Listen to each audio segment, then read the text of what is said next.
Uh, we're welcome to auDA's webinar on our draft strategy. We'll just give people a couple of minutes to join us at this time, and then we'll kick off in about another 30 seconds or so. So thanks again for joining us.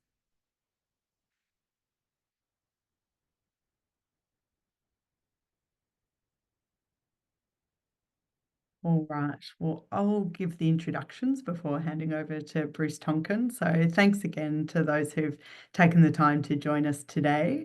For those who don't know me, I'm Sophie Mitchell, auDA's Chief Communications Officer. I'd like to begin our webinar today by acknowledging the Wurundjeri people of the Kulin Nation, the traditional custodians on the land from which I join you today in Melbourne. I pay my respects to elders past and present and extend that respect to any Aboriginal and Torres Strait Islanders who are joining us today. All right. As I mentioned earlier, we're obviously here to talk about auDA's 2026 to 2030 draft strategy, and obviously a topic that is of interest to everyone here. So we'll take you through that in a moment. But before that, I did just want to note that this is, of course, a members webinar. So thank you to those members who have joined us, and I hope join us at many of our other sessions throughout the year. As you know, auDA membership is free and open to anyone with an interest in the .au. And it's a great way to stay informed and have your say on all sorts of things relating to the .au and auDA, including providing us with feedback on our strategy. So thank you again for joining us. And if you're not a member but are online by chance, please feel free to join us as well. So as I mentioned, we've got Dr. Tonkin here with us today, auDA's CEO. Many of you are familiar with him as he's had a long-standing role in the community and also served as auDA's Chief Operating Officer since 2018 before taking up auDA's CEO role in January. Bruce is, of course, as CEO, leading the development of auDA's 2026 to 2030 strategy, and we'll take some time today to walk through that, of course, including how it was developed, our proposed purpose and vision, and really importantly, how we will take feedback from the community, including in the webinar today. And of course, we really do encourage your feedback, so there will be time for a Q&A following that, in which we welcome any feedback, observations, insights, or questions you may have for Bruce on the draft strategy. So with that introduction, I'm going to hand over to Bruce now, who will take you through the strategy and then take you through Q&A. Q&A will open in a moment, and please feel free to put any questions in that, and we'll address them after the presentation. All right, over to you, Bruce. Thank you, Sophie. Just start with this slide, just gives a bit of background of the main periods of operation of auDA. So auDA's been around for more than 25 years. The first period was really, auDA was created by the community to operate .au, and basically spent the first 5 years establishing itself as a suitable body to operate the .au registry. .au was then assigned to auDA in 2002, and then the period of time between 2002 2018, the first period was very much consolidating all of the existing second level namespaces, so org.au, net.au, com.au, to consolidate it all into one single registry. And over time we added others, including gov.au and edu.au. Then a lot of work has been put into evolving the licensing rules over that 16-year period of time. And the most recent version of the licensing rules were released in 2021. The period we're now starting is, and then in 2018, we had a government review of the governance model, and we updated the constitution in 2018, and really been sort of moving, probably in terms of governance standards, more closely to what you'd expect from say a top 100 ASX company in terms of level of governance and management of operations. Now that we've got a very stable base, this new strategy is now looking at how do we ensure that auDA and the .au domain system continue to be sustainable? And how do we continue to increase value from the naming system? This is just a quick summary of the journey we've been on to develop the strategy. So many of you will recall last year we developed a set of 3 scenarios for how the future might evolve, looking at a model that might be very sort of private sector led, other models that were more public sector led, and we're certainly seeing a mixture of those models in place around the world today. We've had a number of staff retreats and board workshops. We've started to receive input from our advisory committees. So we had a meeting of the Technical Advisory Standing Committee last week and got their feedback. And we'll have further feedback from advisory committees. And we're also seeking input from members today and also for the rest of the month. A core of our strategy is the core functions we operate, and these are the functions that have been articulated in the government's terms of endorsement that were updated in March this year. But essentially, it's to maintain a stable, secure and reliable operation of the .au name, to administer the licensing rules, but using multi-stakeholder processes, so ensuring the whole community can contribute to those licensing rules and that the rules operate for the benefit of the entire community. And the third area is focusing on how to support the multi-stakeholder model where you have people in the private sector, government, business, not-for-profit, academics, civil society more generally, that participate in developing the rules. And this could be rules more broadly in the Australian environment as we see things like online safety being considered, but also in the region. We're supporting country codes in the Pacific region, and internationally ensuring that the global model continues to support that broad consensus of the community in making decisions.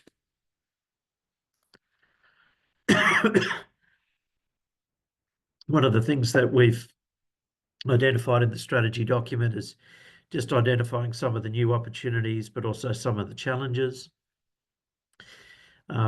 Picking the challenges first, clearly there's a shift away from international cooperation towards more nationalistic approaches. And so we're seeing individual countries focused on what's best for that single country.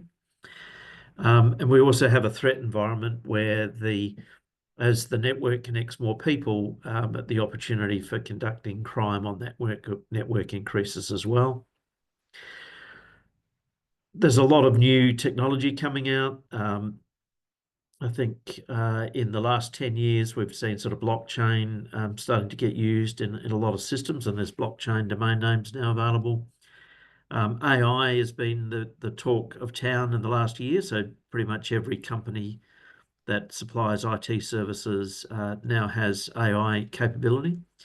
And looking further ahead is quantum computing, which means that it is possible to decrypt some of the encryption that's used with web browsers and the DNS, and hence a need to identify new ways of encrypting communications. And then there's the growth of online platforms. We see sort of share things like Facebook, Instagram, and other new platforms emerging that many small businesses are using to communicate with their customers. We've seen a flattening of demand for domain names around the world, partly driven by new AI-based techniques for searching for information on the internet, partly driven by changes in search engine algorithms that no longer sort of look purely at the content of a domain name when identifying whether it's connected to a useful website. There's legislative changes. I think we've seen in Australia and also other countries is a growing appetite for governments to legislate for improvements for consumer protection as it relates to IT services. There's cost pressures. We've seen inflation rise over the last 5 years. That looks like it's going to be retained at levels higher than what it was 5 years ago. And all of our costs are going up. And it's getting more difficult to recruit people that have cybersecurity and AI skills in an environment where everyone's looking for the same skills. And so the corresponding opportunities is we've got to train and develop our workforce, invest in training to build those skills internally, invest further in innovation and product development so we can continue to produce services that are helpful for users. And given that sort of nationalistic approach that we're seeing globally, we need to broaden our sort of cooperative approach to assisting other nations in the region. So coming on to the strategy, our purpose hasn't dramatically changed. It's still to ensure the secure and reliable operation of .au. We've added that the purpose is a little bit broader, and this is reflected in our constitution, that it's also the broader internet naming system, which may or may not be domain name based in the next 5 to 10 years, and championing an open, free, secure and interoperable benefit for all Australians. On the vision front, we've certainly got widespread usage of .au within small businesses and not-for-profit organisations. Much lower level of penetration in using .au for individuals' online identity. We increasingly see individuals use US-based identifiers like Gmail. So we're going to encourage people to really use .au as their primary identity, both at an individual level and at an organisational level. And to make auDA more sort of nimble to technology change and resilient to sort of the growing cyber attacks that we're seeing. Our strategic pillars are trust, innovation, capability and impact. Trust is about trust not just in .au but also in auDA itself. Innovation is starting to use new technologies to provide new services. Impact is particularly focused on our region and also improving the training of individuals that understand how the internet works to operate in other organisations and particularly in government. And capability, really improving our internal capability both at a leadership skill level and technical skills for things like AI. That's built on our foundation of our core functions under the terms of endorsement and our constitution, and built on our values, which is that we want to strengthen our leadership, collaboration, accountability and excellence for internal delivery of services, and curiosity, encouraging a culture where we want to learn about new technologies and learn how they can be applied. The way we've structured the strategy document is around OKRs, which essentially is an abbreviation for objectives and key results. Our objective in the trust area is to strengthen Australia's trust in .au and in auDA, and grow the community's engagement in the digital economy and society. One of the key results here is raising the trust and integrity of .au domain names. We'll be using sort of further automation, including AI, to make sure that the information that's in the .au registry is accurate, that people are eligible for the domain names that they hold, and that we're also looking for various types of scams, which we can pick up in patterns of domain registration and in patterns of data to make sure that we can remove domain names from the system that have been using false information. We're wanting to strengthen our implementation of security controls using the Australian Government's Information Security Manual. We already follow the Essential 8, which is a subset of those controls, and we're looking to add additional controls and get those controls audited. Presently, auDA has our security frameworks audited, so we use the ISO 27001 security framework and the ISO 22301, which is business continuity, so dealing with a situation where there's some sort of failure in the system, and that we have backups and practice implementing those backups. So those frameworks have been audited, but we haven't had a set of controls audited, which is what we're doing on the security side. Membership diversification is very important, so that when we're creating licensing rules, they're truly reflective of what the community as a whole requires. So that's increasing the number of female members. It's increasing the number of members outside of cities, so in the rural areas, increasing members from perhaps disadvantaged parts of the community, including Aboriginal and Torres Strait Islanders, elderly people, disabled people, etc.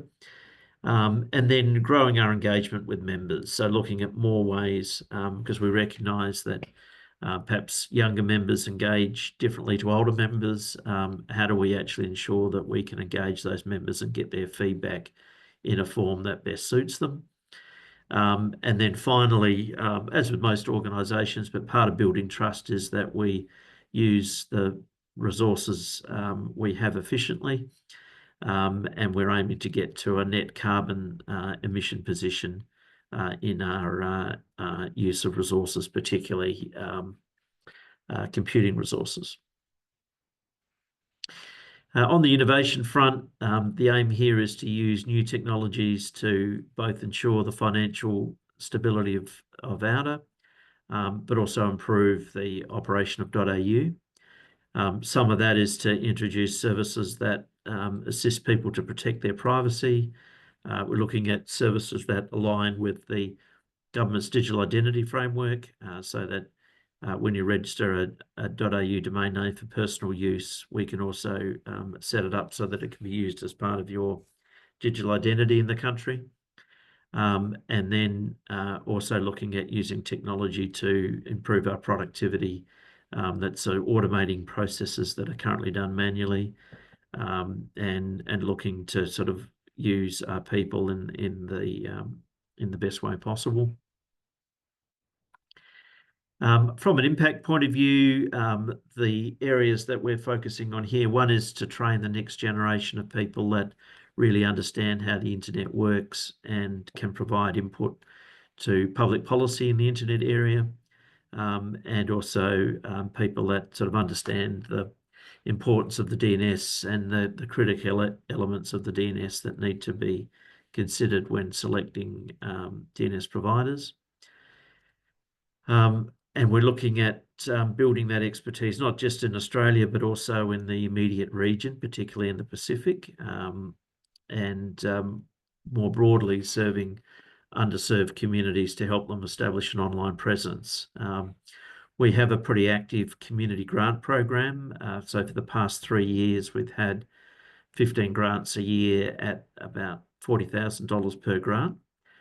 We're planning to increase the amount of the grant from 40 to 50,000 this year per community, and particularly focusing on communities that perhaps from that are related to Aboriginal and Torres Strait Islanders, that are related to rural areas, disabled people, and also sort of elderly and youth. Part of the key results here is really training students and hoping to embed DNS and internet governance into university curriculums. We're looking to support regional country codes. There are country codes that are Australian territory. So we have Norfolk Island, for example, and Christmas Island. We even have a country code for Heard and Macquarie Island, which is an uninhabited island that's in the Indian Ocean, and broadly supporting country codes in the broader region, including into the Pacific and Indian Oceans. one of the things that we're planning to do is provide them with backup DNS services, backup registry database services, and even potentially assisting them with dealing with DNS abuse. We have a lot of DNS abuse feeds. We can look for some of the regional country codes that pop up in those feeds and work with those managers of those country codes to remove domain names that are causing users harm.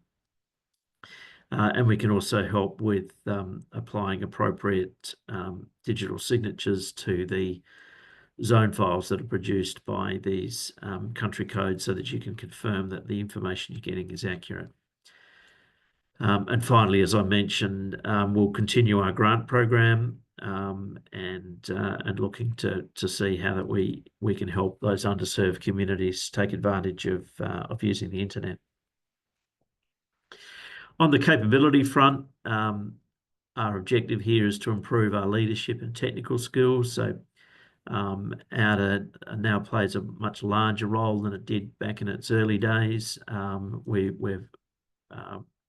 got, instead of single persons in each role, we now have teams, and we're looking to improve the leadership of those teams and improve the technical skills internally so that we can be nimble in response to technology changes such as AI, and resilient to attack that we're seeing with that sort of increasing threat environment, and I suppose tendency to war in various parts of the world, part of which these days is cyber attacks are becoming not just attacks that are done by criminal organisations, but they're also done by nation states, and making sure we can protect ourselves.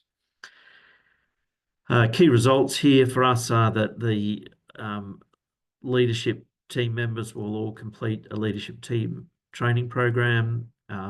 We're planning to integrate AI across the business to improve business productivity.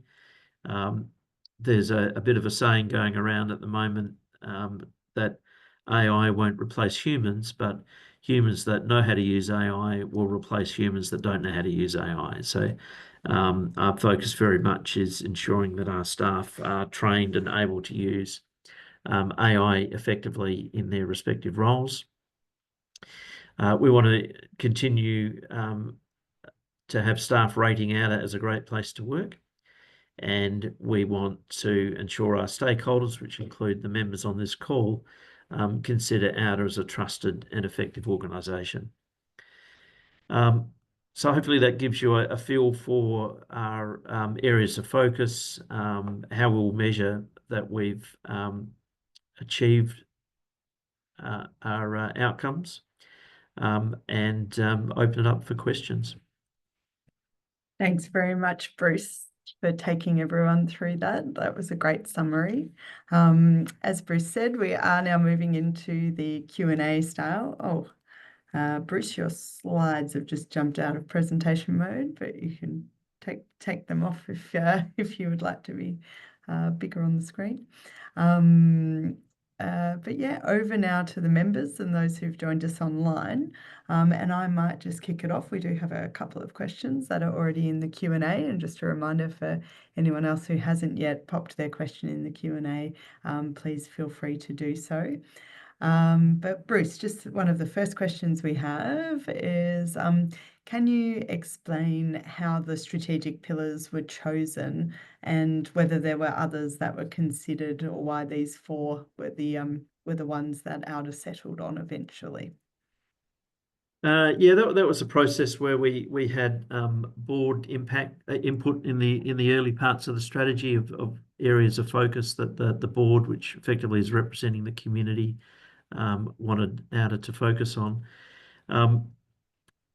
In some cases, we had some additional pillars. So, for example, we had some focused on how to make auDA a better place to work, and then others focused on how to sort of improve our organisational capability. We ultimately merged those into a single pillar, which was capability.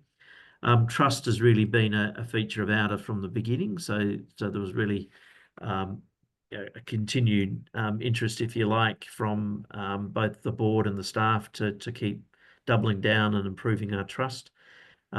Innovation is also something that we previously had in the strategy, but the shift has been more towards how do we innovate using new technologies, whereas in the previous strategy, the focus was really on launching .au Direct to provide an alternative to .com.au. So it's more of a shift in focus under that pillar.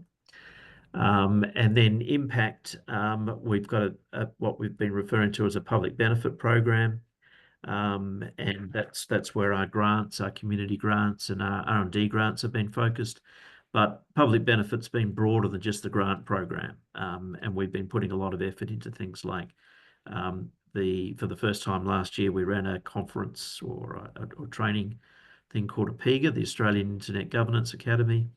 And we ran forums for country codes in the Pacific. And we've sort of rolled up those other activities under a single pillar being impact. Thank you, Bruce. All right, we've got a few questions rolling in now, so I'll move on to the next one. And Bruce, it's a question about embedding the DNS and internet governance into the university curriculum. And one of our attendees has just asked if you can expand upon plans. And I will note, obviously, these are proposed areas of endeavour, subject to feedback we get, but certainly this member is interested to hear more about what those proposed plans might look like.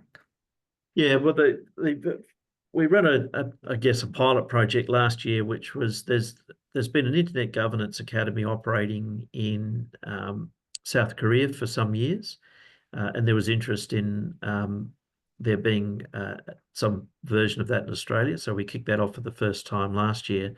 I think we ended up with something like 40 students, but we had more than 200 students that wanted to apply. So that tends to imply that we need to scale that model out. So it can't just be auDA doing that education, but it also needs to be other institutions as well. So there's a degree of train the trainer in that once people have been through our program, we hope that they can sort of go back and perhaps as part of their universities offer training for their students. Another element of that is that often students have got a limited amount of time. While they might be interested in internet governance, they also want to be able to get credit for that work towards getting a degree. And so part of the incentive to get people to want to learn about internet governance is that it needs to be something that is included in credit for their degrees or their diplomas. So really we're sort of building an academy and getting the course content right. And then the next stage is actually cooperating with universities to integrate that into their coursework and curriculum over the 5 years of the strategy. Thanks, Bruce. Jump now to another question we have from another member who is interested in the identity and trust efforts that you outlined earlier. And this member, in fact, asks, they ask who might lead that internally at auDA, and are we leveraging the work that has been done by Australia Post in this area? Yeah, we know Australia Post has had a digital identity service for some years. Its take-up is mostly just for using postal services. So, for example, if you want to go away for a few weeks and you want your mail forwarded, then Australia Post uses that digital identity solution that they have to identify you to authorise that. Its take-up outside of the Australia Post has been very limited. The government has a digital ID service which is focused on accessing government services, so accessing your tax or accessing Medicare, etc. The common thing with those digital identity services, they often have an identifier that you select, and it can either be your mobile phone number or it can be your email address. And in most cases, they're using an email address which they don't really own. It's an email address. It used to be that people used email addresses that were based on their telecommunications service. These days, people are using email addresses of US-based platform providers where you don't really own the email address or own the content that's stored about your email. What we're looking to do is sort of consider, well, if you need an identifier for accessing government services, make that identifier a .au domain name. And then at the time that you purchase the .au domain name, provide a service that meets the digital identity requirements, that you can then use that same email address to access other services, not just in government, but with other groups. Thank you, Bruce. Okay, turning now to another question from another participant. They've got a query about measurement and measurable targets. And of course, what we've discussed today, as I mentioned, is a draft strategy, so it doesn't contain all measurements at the moment. But they do ask. You spoke earlier, Bruce, about the use of AI. And about using AI to increase productivity. And their question is just about, have you considered what the measurable target might be there? Yeah, we have. So in all of our what we call objectives and key results, we have measurable targets, and we include that in our annual report, and we include them in our quarterly reports. And as we develop our operating plan, so the next phase for us after the strategy is approved is that we take to the board an operating plan, which includes measurable targets against each of these. So the results are all designed to be measurable. And those targets are approved by the board, and we report on those in our quarterly and annual reports. Thanks, Bruce. So stay tuned. All right, next question is about about access to domain names. So there's just a question about how will the strategy, or how will auDA address issues like fair access to .au domain names in the future?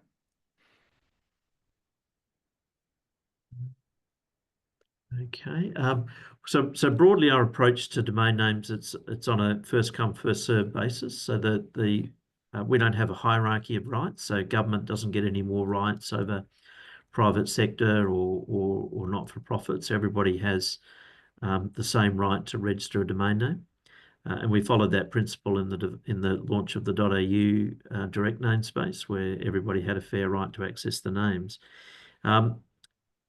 It certainly is the case, though, that we have more than 4 million names registered. So most of the sort of standard dictionary words have already been registered. The people that have registered those need to continue to be eligible. So if they no longer, if their basis for eligibility was a charity, or their basis for eligibility was a company, and that company and charity no longer exists, but then the domain name license would be cancelled, and it's open to registration for other parties. We also have domain names that are held by other people, and they're available for sale. And so you can contact the current owner of the domain name and purchase that. Again, anybody can access through our Who Is information to find out who is the registrant of a particular domain. And also there's an email address that you can contact the registrant of that name, and that's open to anybody. Thanks, Bruce. And then I've got another question here just about whether in the strategy or in future auDA might take steps to address skills shortages in the tech area. Just what your comments might be on that, Bruce.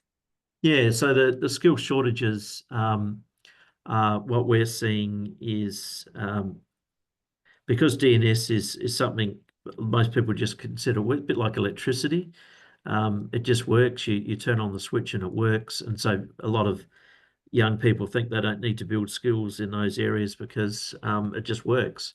The reality is it just works because there's a lot of people that put a lot of effort to making it work. And we need to make sure, and a lot of those people that understand how the DNS works are over 50, and some of them are over 60, and many of them are now retired. And so we need to sort of encourage those skills to be developed in the next generation. Another element, though, really is also as new technologies come, such as AI, people hear a lot of hype, but they're not sure how to actually use it. And so in terms of our skills development internally with staff is actually helping people show how to use these new technologies as they become available. And that applies in community grants programs as well, as making sure that an element of that is training those underserved communities in how to use tools most effectively. Bruce. All right, and then we just had one last question at this point, and just a reminder again to anyone who's online, please feel free to pop your questions in the chat. Of course, there are other ways you can contribute and provide feedback to the strategy, and all of those details are on our website, but we'd really love to hear from you today if you do have questions from us. So on that note, we do have another question, Bruce. It's just about, you've mentioned today how auDA may look to invest in new services, and digital identity was one you touched upon. And the question is really why a service such as digital identity was considered a priority, or indeed developing new services is a priority for auDA. Yeah, so one of the things is we're conscious that the demand for domain names as they are is actually declining, and we need to continue to develop services that provide values to end users. And a domain name really is effectively a digital identity. It's mostly being used by businesses as their digital identity. And so we're looking to see how do we get the same advantages of a domain name as a digital identity for businesses. How do we also find those benefits in other areas of the economy, including individuals? So don't think of digital identity as being something separate. It's actually a further evolution of the use of domain names as part of digital identity. Thanks, Bruce. All right, I think at the moment we've just got one last question, so hopefully a couple more may come in. And as I said, certainly all the information is on our website for those who want to go away and read further. But there was a question just about investment, Bruce. And obviously we've talked about a number of areas of priority today. And you touched upon security and services. So I guess it's are they going to be invested in equally? How does auDA determine where the heaviest area of investment might be in the future? Yeah, it's an interesting question. It's perhaps just the way we've sort of articulated it between our core functions and our sort of new initiatives. But our number one core function is operating.au securely and reliably. And that's the number one priority for investment as well. So as we mentioned, we're looking to add more security controls. That's just sort of one of the result areas. But we have a 3-year or 5-year cybersecurity strategy that underpins what we're planning to do in DNS security. And we're also, some of our R&D grants are focused on that area as well. So yes, that continues to be our number one priority, and is in fact our core function, which is running .au securely and reliably, and that continues to be our core function, continues to be our number one priority. Innovation as part of that is so for example, quantum computing can change the way the algorithms we use in DNSSEC can be decrypted. And so that's an example where we're looking at how do we sort of use new quantum computing techniques to ensure that the encryption we use in the DNS continues to be secure. Great. Thanks, Bruce. And we have got some further questions, so let me carry on into those. And this question relates to your previous comment where you were discussing how there is declining demand at the moment for domain names. And the question is just why do you think that demand is declining? If you can set that out for our audience today. Yeah, no, that's a good question. There's a few factors involved there. One factor is the shift from keyboard devices like PCs to access the internet. So the shift has sort of moved from PCs to using mobiles. So mobiles are the most, or mobile devices are the most frequent access of accessing the internet. That's, if you look at applications on a mobile phone, you rarely see domain names. So if you ask for the weather, you don't type in bom.gov.au to get the weather. You just click on the weather app, and the weather app actually retrieves the weather from that source. So the domain names are being used, but they're not as visible. And it means that people don't need as many names as they might have in the past. So in the past, you might register 5 or 6 different domain names that relate to the weather. So you might have weather.gov.au and bom.gov.au and bureau.gov.au. Because nobody ever sees those names, they're just seeing the weather app, and the weather app only needs to use one name to work. You don't need as many names as you used to. The other shift is that AI tools, it used to be if you're searching for something on the internet, you'd use Google. Google displays its result in the form of domain name. So for each result, you actually see the domain name. If you do basically the same search on something like ChatGPT, you won't see a domain name at all. It will have a fairly succinct area of content, and it'll often have a clickable link, and you can click on that link, say to book a restaurant or something. But again, you don't actually see the domain name. If you click on the link, it would be up in the address bar of the browser as to where you've gone. But your eyes aren't actually drawn to the domain name. They're drawn to the fact that there's a name of a restaurant. You click on the name of the restaurant and you're straight away linked into the booking form. And then you just complete that booking form without necessarily even knowing what website you're on. So AI is shifting away from displaying the domain name to just displaying content. Another shift is the use, instead of typing text and typing in names, people are increasingly using audio commands, and particularly young people. So young people they're used to talking to their phone, they're used to talking to their home appliance and just saying, what's the weather today? They don't ever actually type in a domain name, and it's all about voice commands. And again, when you ask your voice activated device for the weather, it is actually using a domain name to retrieve it, but that domain name's no longer visible. So that visibility, where the name had to be something that was easy to remember or short or something that was memorable, is decreasing in importance. In fact, a domain name could just simply be a set of numbers these days, because it's the application itself that's using the domain name rather than the human.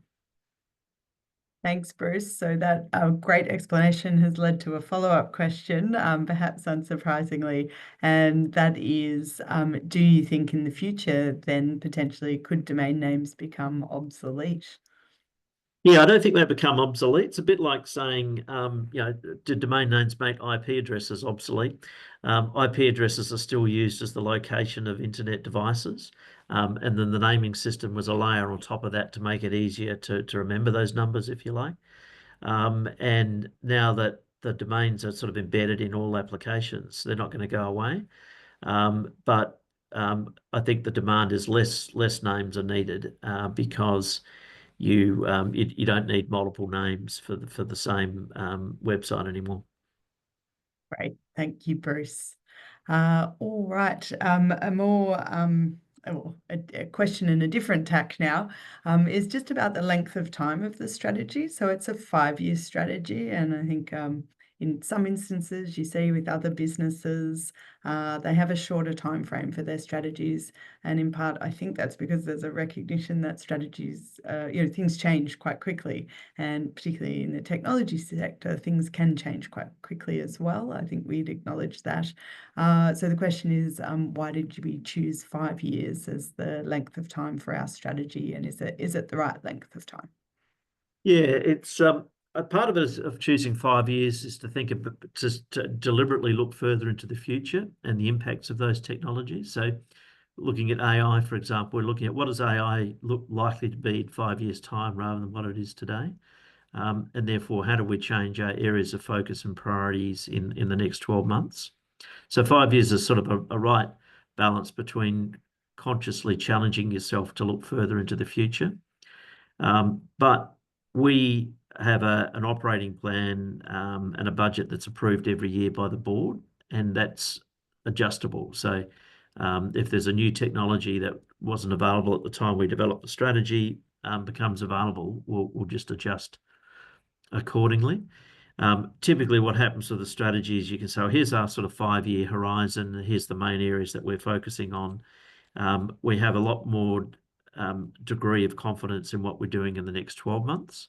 And so that's basically the operating plan and what you'll see in an annual report and our quarterly reports. But we're also conscious of what the longer term trends are. So while we've mentioned that there's a decline in domain names, we're not seeing some of the other large namespaces around the world are declining, 1 or 2%. So it's not like anything's declining by dramatic amounts. And so we're really thinking, well, the impact of a declining base of domain names probably won't hit us for 5 years. But we can't wait 5 years for that to happen. We've got to actually start planning for it now. So that's kind of that balance between looking at events that might be in the 5 to 10 year in terms of their impact, but starting to work on those issues today. Great. Thank you, Bruce.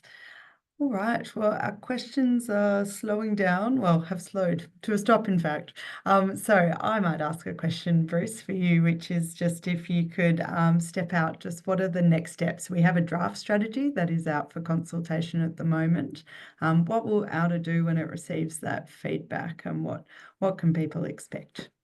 Yeah, so what we're hoping is that people either communicate with us, but email with just a simple, this is what I'm thinking is perfectly fine. Others might more formally write to us. So we have a public consultation process available on the website. We're expecting to change the strategy based on the feedback. So it will be changed. Hopefully nothing dramatic, but certainly we're expecting it to change from where it is today. It'll go to the board. We're expecting to take it back to the board in June. And then once that strategy is approved, you'll start to see that be articulated in terms of our 1-year plan, our operating plan. And you'll start to sort of see reporting on the strategy in probably sort of July, August with this is what the new strategy is, and this is what our key projects are for the financial year, 1st of July 2025 to 30th of June 2026. Fabulous. Thanks for setting that out, Bruce, and thanks for your presentation. As I said, questions have slowed to a complete stop. So I will just speak a little bit slowly in case anyone has some last-minute ones they'd like to put in the chat, and just remind people that, of course, we have a Have Your Say section on our website, and we really do encourage people to have their say. We thank you for your questions today. It's been a great discussion and given us some things to think further about. And of course, if you do have more detailed inputs that you would like to make, please, as Bruce has said, send us an email, or there is an online form you can fill out on the website. And submissions, we'll be taking submissions through to the 16th of May. And then, as Bruce said, certainly we will be taking those away and collating all of that feedback and looking at ways we can improve our strategy as a result of that input. All right, I'll just do one last check for further questions, Bruce, but I believe I'll just give one further answer, I suppose. Bruce he's going to answer his own question. Well, Excellent. just because I think one of the questions about the fair access domains was Yes. I think there was an element of that. We often refer to the term domain squatting, but in essence, it's looking at what are the allocation rules for the domain names. And we are kicking off a process for a review of the licensing rules. The first step of that is recruiting members of the advisory panel. And so you'll see that, I guess, by the end of this month, a call for members of the panel. But for the second half of this year, certainly be a focus on the community providing input to those licensing rules. And if they think those rules need to be changed, that's the opportunity to do that. Thanks, Bruce. That's great. So yes, never dull at auDA, not only a new strategy, but also a licensing rules review as well. So please do stay tuned, and all of that information will, of course, be on our website and on our social media channels, of course, as well. So thank you, Bruce. Really appreciate your time today, as well as everyone who was able to join us online. And we look forward to a lot of further engagement on our draft strategy, and then, of course, to refining it and releasing it later this year. So with that, Bruce, I think that's you and I signing off for today. All right, Thank you, thanks Sophie, and everyone. thank you for all everyone's questions and input. We appreciate it. Bye now.